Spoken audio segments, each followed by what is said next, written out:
ఈరోజు మనం పాతకాలం నాటి వంట చేసుకుందాము. ఉప్పుడు పిండి, అది కూడా జొన్న పిండితో ఉప్పుడు పిండి.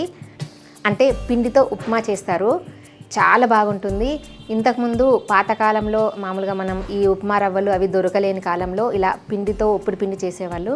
నేను చిన్నప్పుడు మాత్రం మా నాన్నమ్మ బాగా చేసేది, చాలా టేస్టీగా ఉంటుంది. Hello friends, welcome to Hyderabadi రుచులు. నేను మీ ఇందిర. మీలో ఉప్పుడు పిండి అంటే ఎంతమందికి తెలుసో కింద కామెంట్ సెక్షన్లో కామెంట్ పెట్టండి. ఇప్పుడు జొన్న పిండితో ఉప్పుడు పిండి ఈజీగా ఎలా చేయాలో చూద్దాం. జొన్నల్ని నానబెట్టి మొలకలు వచ్చిన తర్వాత తయారు చేసిన పిండి ఇది. హోల్సమ్ జొన్న పిండి అనమాట. నేను ఈ పిండి 1 కప్ తీసుకుంటున్నాను. కావాలనుకుంటే డిస్క్రిప్షన్లో లింక్ ఉంటుంది, లేదా పైన కనిపిస్తున్న వాట్సాప్ నెంబర్కి ఆర్డర్ పెట్టచ్చు. ప్యాన్ వేడెక్కిన తర్వాత ఆయిల్ వేసుకోవాలి. 1/2 టీ స్పూన్ ఆవాలు, 1 టేబుల్ స్పూన్ మినపప్పు, 2 టేబుల్ స్పూన్ శనగపప్పు. పప్పులు కలర్ మారుతున్నప్పుడు 1 టీ స్పూన్ జీలకర్ర వేసుకోవాలి. తర్వాత 2 ఎండుమిర్చి ముక్కలు చేసుకొని వేసుకోవాలి. ఎండుమిర్చి కలర్ మారుతున్నప్పుడు అల్లం ముక్కలు వేసుకోవాలి. 1/2 టీ స్పూన్ అల్లం ముక్కలు వేసుకున్నాను. 1 నిమిషం తర్వాత ఉల్లిపాయలు వేసుకోవాలి. ఒక ఉల్లిపాయని చిన్న ముక్కలుగా కట్ చేసుకొని వేసుకోవాలి. ఒక్కసారి కలుపుకొని 2 పచ్చిమిర్చి ముక్కలు చేసుకొని వేసుకోవాలి. 2 రెమ్మలు కరివేపాకు వేసుకోవాలి.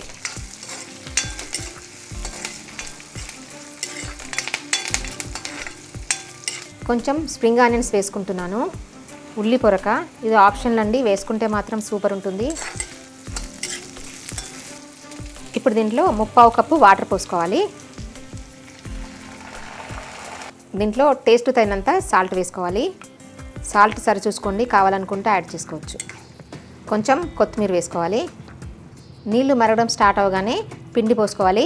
మనం 1 కప్పు పిండికి 3/4 కప్పు వాటర్ పోసుకోవాలి.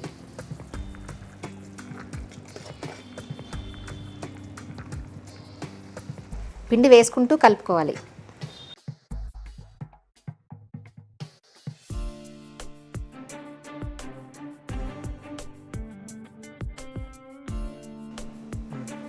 స్టవ్ సిమ్లో పెట్టుకొని కలుపుకోవాలి. ఇలా పొడి పొడిగా అయ్యే వరకు కలుపుకోవాలి.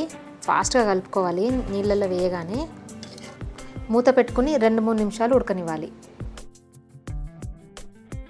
పైనుంచి కొంచెం నెయ్యి వేసుకుందాము, టేస్ట్ బాగుంటుంది.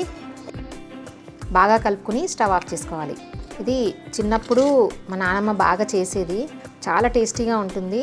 ఇంట్లో ఏం లేనప్పుడు మనం జొన్న రొట్టెలు రానప్పుడు ఇలా ఉప్పుడు పిండి చేసుకుంటే సూపర్ ఉంటుంది. ఈజీగా కూడా ఉంటుంది, అసలు మన కూర అవసరం లేదు.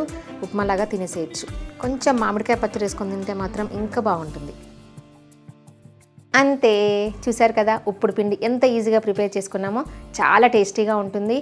జొన్న పిండి కదా, షుగర్ ఉన్న వాళ్ళైనా బీపీ ఉన్న వాళ్ళైనా ఎవరైనా తినచ్చు. చిన్నవాళ్ళు పెద్దవాళ్ళు ఎవరైనా తినచ్చు. చాలా హెల్దీ, చాలా టేస్టీగా ఉంటుంది. నచ్చిందా? ఈ వీడియో నచ్చినట్టయితే కింద లైక్ బటన్ కనిపిస్తుంది కదా, ప్రెస్ చేసి ఫ్రెండ్స్ అందరికీ షేర్ చేయండి. సజెషన్స్ ఏమైనా చెప్పాలంటే కామెంట్ సెక్షన్లో కామెంట్ పెట్టండి. Thank you for watching.